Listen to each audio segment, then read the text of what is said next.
যারা নিয়মিত ভ্রমণ করেন তারা খরচ বাঁচানোর নানা কৌশল নেন, আর যারা প্রমোদ ভ্রমণ করেন তাদের এমন সুবিধার দরকার হয় না। যেখানে বেড়াতে যান একটা হোটেল বুকিং দেন, গাটের পয়সা খরচ করে সঙ্গে রাখেন একজন গাইড যেসব এলাকা দেখান তিনি তা দেখেন। কিন্তু যারা পৃথিবীকে গভীর চোখে দেখতে চান তাদের সংখ্যাও কম নয়। এরা বছরের বড় একটা সময় কাটিয়ে দেন ভ্রমণ করে। এদের পকেটে পয়সাও থাকে না খুব একটা।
বিনা খরচে যাতায়াতের কৌশল হিচ হাইকিং নিয়ে এর আগে প্রতিবেদন প্রকাশ করেছে ট্রাভেলাইফ।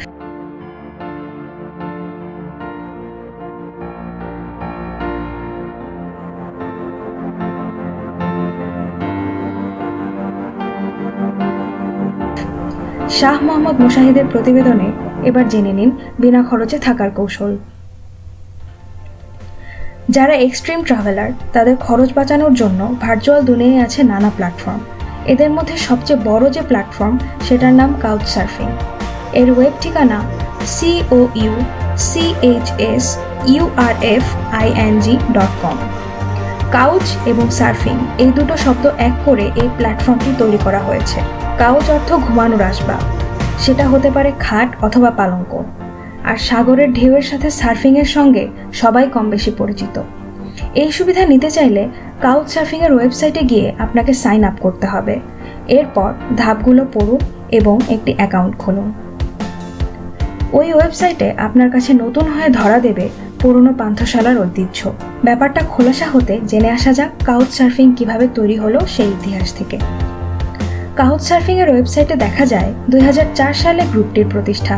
আর এই প্রতিষ্ঠার পেছনে কাজ করেছেন কেসি ফেন্টন, ড্যানিয়েল হোফার, সেবাস্টিয়ান লেতুয়ান এবং লিওনার্ডো ব্যাসানি দ্য সিলভিরা। কেসি ফেন্টন একজন কম্পিউটার প্রোগ্রামার।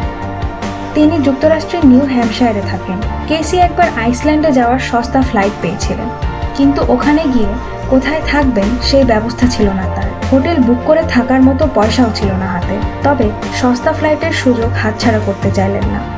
ফেন্টন ঠিক করলেন ওখানকার স্থানীয় কারোর সঙ্গে যোগাযোগ করতে হবে। শেষে আইসল্যান্ড বিশ্ববিদ্যালয়ের একটি ডাটাবেস হ্যাক করলেন। সেখান থেকে 1,500 শিক্ষার্থীর মেইল অ্যাড্রেস সংগ্রহ করলেন। তাদের বাড়িতে থাকার আগ্রহ জানিয়ে মেইল করলেন। তিনি 100 জনের মতো শিক্ষার্থীর ফিরতি মেইল পেলেন। এরা সবাই নিজেদের বাড়িতে ফেন্টনকে রাখতে আগ্রহী। তিনি এদের মধ্য থেকে বাছাই করে আইসল্যান্ডের এক গায়কের বাড়িতে থাকার সিদ্ধান্ত নেন। আইসল্যান্ড ভ্রমণ শেষে ফিরতি ফ্লাইটে ফেন্টনের মাথায় কাউচসার্ফিংয়ের আইডিয়া ভর করে। পরে 1999 সালের 12 জুন couchsurfing.com ডোমেনটি নিয়ে নেন। এরপর পুরোদমে কাজ শুরু করেন। ধীরে ধীরে ট্রাভেলারদের মধ্যে এই সাইট জনপ্রিয় হতে শুরু করে। কাউচসার্ফিং ট্রাভেলারদের বড় গ্রুপ। এখন সারা বিশ্বে 12 কোটিরও বেশি ট্রাভেলার এই সাইট ব্যবহার করছেন। ইউরোপে এর ব্যবহারকারী সবচেয়ে বেশি। এছাড়া আমেরিকা ও এশিয়াতেও বিপুল সংখ্যক লোক কাউচসার্ফিং করেন। আছে দক্ষিণ এশিয়াতে, এমনকি বাংলাদেশেও। এমন অনেক পরিবার আছেন যারা এই গ্রুপের সদস্য। দেশের বাইরে কোথাও গেলে অন্য সদস্যের আতিথেয়তা গ্রহণ করেন এবং নিজের দেশে বাইরে থেকে আসা ট্রাভেলারদের অতিথি হিসেবে বরণ করেন। এতে অচেনা অজানা পরিবারের আতিথেয়তা নেওয়া, তাদের সঙ্গে সময় কাটানো, তাদের জীবন আর সংস্কৃতিকে ভেতর থেকে দেখার সুযোগ হয়। কাউচসার্ফিংয়ে লগ ইন করার পর আপনি যে এলাকায় ভ্রমণ করতে চান সে এলাকা সিলেক্ট করে একটি পোস্ট দিতে হবে আপনাকে। ওই পোস্টে জানাতে হবে আপনি কোন শহরে থাকতে চান, কেমন সঙ্গ চান, আপনার সাথে কতজন থাকবে আর আপনি কোথায় কোথায় ভ্রমণ করবেন। পরে ওই শহরের কোনো হোস্ট যদি আপনার বর্ণনা পছন্দ করেন, তাহলে তিনি তার বাড়িতে থাকার জন্য আপনাকে আমন্ত্রণ জানাতে পারেন। আপনিও ওই শহরের কাউচ সার্ফারদের তালিকা দেখতে পাবেন। দেখা যাবে ওদের প্রোফাইলও। দেখে শুনে পছন্দ মতো এক বা একাধিক হোস্টের বাড়িতে থাকার আগ্রহ প্রকাশ করতে পারেন। কয়েকজন হোস্টিং করতে রাজি হলে আপনি একজনকে কনফার্ম করে দিন। আপনি যেদিন ওই শহরে পৌঁছবেন, লোকেশন খুঁজে হোস্টের বাড়িতে উঠে যান। হোস্ট আপনার থাকার ব্যবস্থা করবেন, হয়তো একটি কামরা দেবেন। কামরা যদি না থাকে, অন্তত ড্রয়িং রুমের সোফায় হলেও আপনি থাকতে পারবেন। অতিথির আদর আপ্যায়ন নির্ভর করবে হোস্টের মানসিকতা ও অর্থনৈতিক সামর্থ্যের ওপর। এমনও হতে পারে তিনি আপনার জন্য 3 বেলা খাওয়ারও ব্যবস্থা করতে পারেন। হতে পারে স্থানীয় ট্যুরিস্ট অ্যাট্রাকশন দেখার ক্ষেত্রে আপনাকে সঙ্গ দিতে পারেন তিনি। বিনিময়ে হোস্টের কিছুই চাওয়ার কথা নয়, তবে আপনি যদি চান ফেরার সময় হোস্টকে উপহার দিয়ে আসতে পারেন। এটি হলো কাউচ সার্ফিং এর সুবিধা। এই ক্ষেত্রে আপনাকে মাথায় রাখতে হবে, যেসব এলাকায় পর্যটনের আনাগোনা বেশি, সেসব এলাকায় হোটেল ভাড়া এবং খাওয়ার খরচও বেশি। সে বিবেচনায় কাউচ সার্ফিং এর হোস্টদের চাহিদাও বেশি। ওইসব এলাকায় একেবারে বিনা খরচায় হোস্ট পাওয়া কঠিন।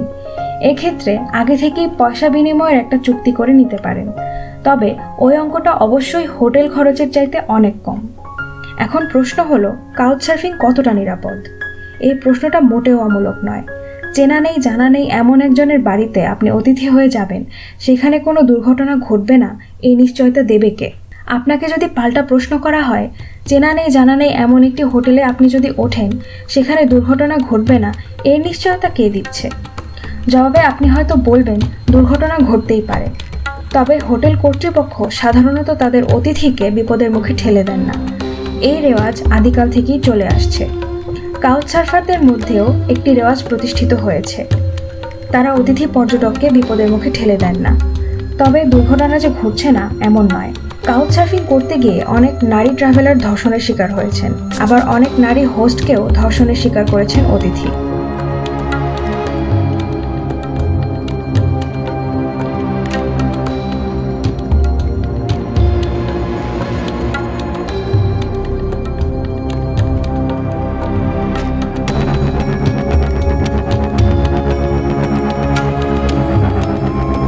ভৌতিক অভিজ্ঞতার মুখোমুখিও হয়েছেন ট্রাভেলাররা। এই নিয়ে প্রচলিত আছে হরর গল্প।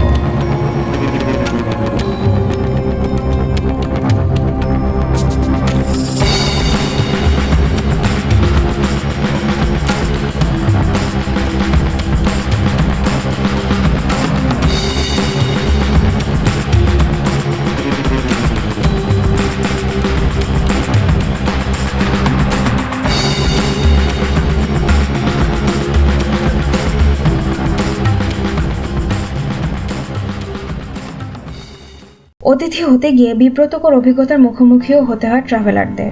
হারাতে হয় মূল্যবান অনেক কিছু। তবে সাধারণত যারা এক্সট্রিম ট্রাভেল করেন, তাদের সঙ্গে বেঁচে থাকার প্রয়োজনীয় সরঞ্জাম ছাড়া তেমন কিছুই থাকে না। আর যারা ভ্রমণ করতে যান, তারা প্রোফাইল এবং অন্যান্য গেস্টের রিভিউ দেখে গেস্টের ব্যাপারে পূর্ণ ধারণা নিয়ে নেন। অধিকাংশ ক্ষেত্রে এই ধারণাই সত্যি হয়।